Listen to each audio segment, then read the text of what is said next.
Is everybody ready? You don't need to put any mics up here? No? Okay, everybody's okay. Sure, okay. Glad to meet you too. Hi, how are you? I want to make sure my pages are in the right order here. Okay. Okay. Is it good? Okay. Sorry. That's okay. Yeah, okay. I'm Delia Garza. I'm the Travis County Attorney. We are the office that prosecutes misdemeanors in Travis County. I'm joined by Lucio Del Toro, who's my first assistant, who leads our criminal division, Aaron Srinivasan, who is our trial director for our criminal division, and Leslie Dipple, who is our executive county attorney, who leads our civil division, because the county attorney also has a civil side as well. I wanted to provide an update on events occurring at the UT campus. Based on the information we have at this time, 79 people were arrested yesterday, and so far, our office has received 65 cases for criminal trespass. We continue to review as they come into our office, but this large volume at one time puts a delay on normal everyday processes. Our office is working very hard to evaluate and process cases as they are received. There are many moving parts when someone is arrested, a lot of resources processing people arrested, and it takes time on a normal day, not to mention the volume that we're seeing now.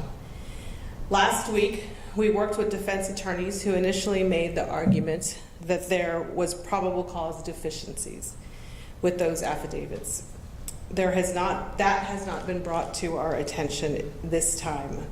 An initial review of the probable cause affidavits that we have received does not appear to show deficiencies. As I understand it, individuals are currently being taken into magistrates to determine, to determine eligibility for release. Yesterday, I reached out to UT leadership to initiate conversations on how the university could find a better way forward. We remain available to continue those conversations. While we understand the safety concerns of the university, continuing to send protesters to jail on criminal trespass charges, one of the lowest level nonviolent crimes our office is presented with, is putting a tremendous strain on our criminal justice resources. I'm also deeply concerned about how matters will escalate when people believe they are being prevented from exercising their right to participate in nonviolent protests. The manner in which this is being handled is also having a great impact on our law enforcement resources. When large numbers of APD officers, for example, are sent to assist and round up protesters for criminal trespass charges, that means less officers available for other calls, like domestic violence and assaults. As you just previously heard, we're also currently in the middle of an overdose crisis.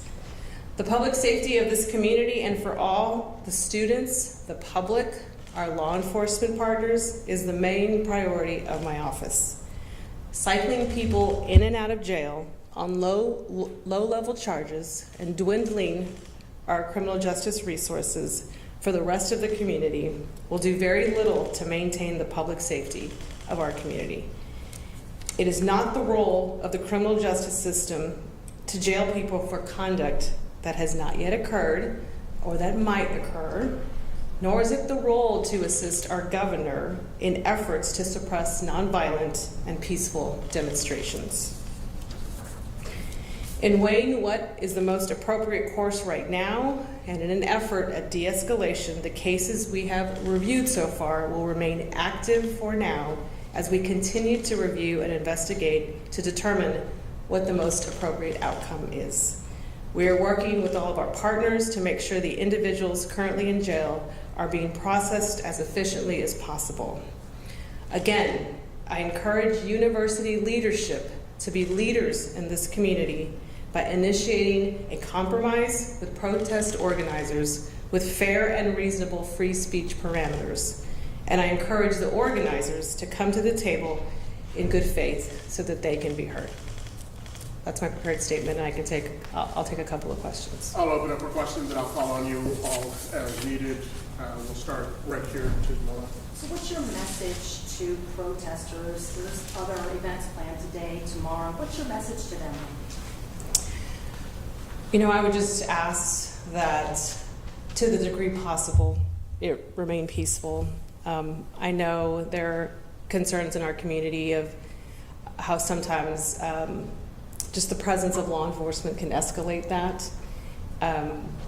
You know, sometimes these things can get out of control. I was on city council when the Black Lives Matter protests were happening. It was incredibly difficult to watch people wanting to make their voice heard and then seeing, you know, police officers stopping that. So I believe people have the right to have their voice heard and to, you know, their constitutional right to free speech.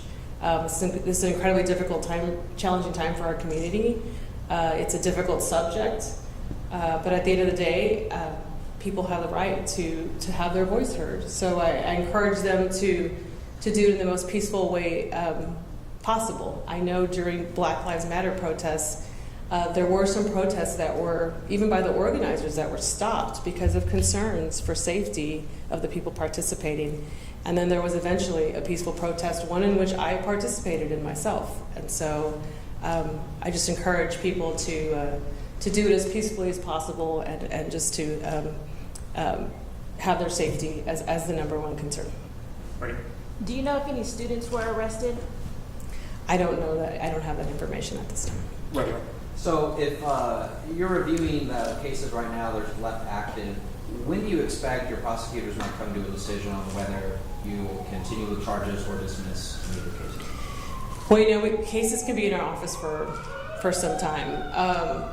We are actively engaging with defense counsel if they're available for the people arrested yesterday, and engaging with judges. And so we are part of helping that process of getting people released if they're eligible for release. I think that there's a misconception often in the criminal justice system that if you get arrested, you're going to stay in jail. You're going to stay in jail for 2 weeks, and that's not the case. On a low-level charge like a criminal trespass, for example, if you have no previous criminal history, the likelihood is that you will be released on some kind of bond. And so I guess what I really want to hear today is it's just unsustainable. It's unsustainable for on low-level criminal trespass charges for us to keep cycling through the criminal justice system when I don't think it's helping the current situation. But at the same time, I understand the concerns. I'm trying to strike a balance here. I'm trying to strike a balance in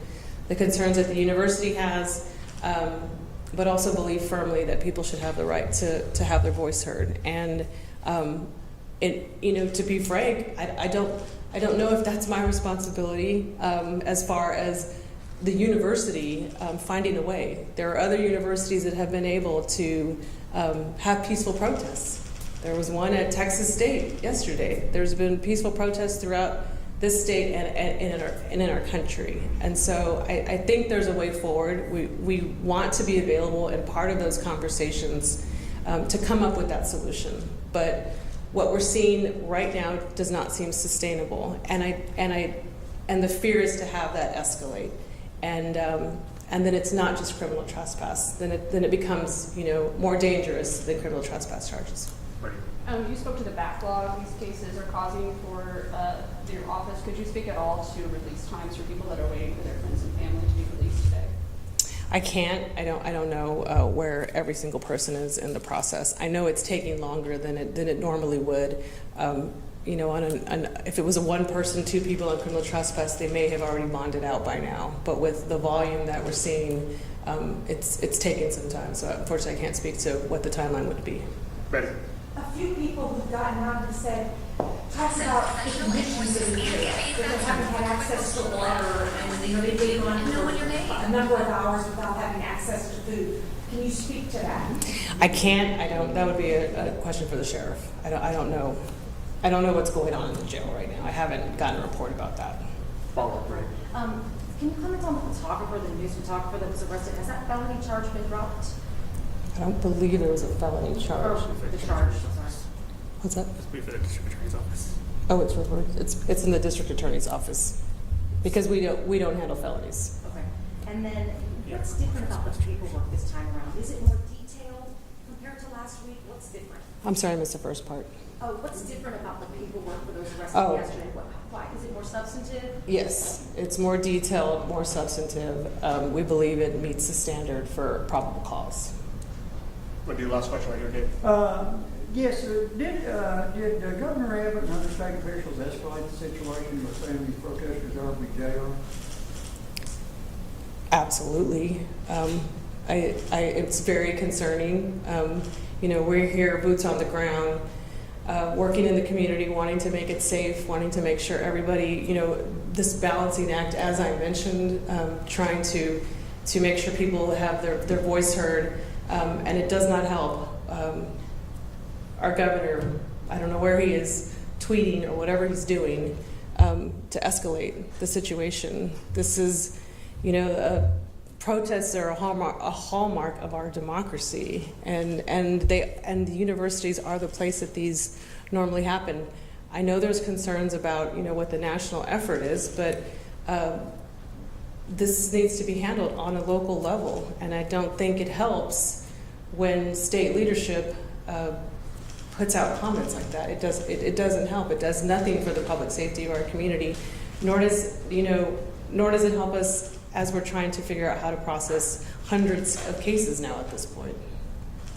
Your last question right here, Catalina. I know you kind of touched on the subject about the cases could be in your office for days to come, but going back to the question about the dismissal, would it be safe to say that perhaps by tomorrow or 2 days from now, we'll know for sure if the latest people that were arrested, if the charges will be dismissed or not? Because it's not like you can keep them in, like you said, you cannot keep them in jail forever, especially if they don't have any background of doing any criminal activity.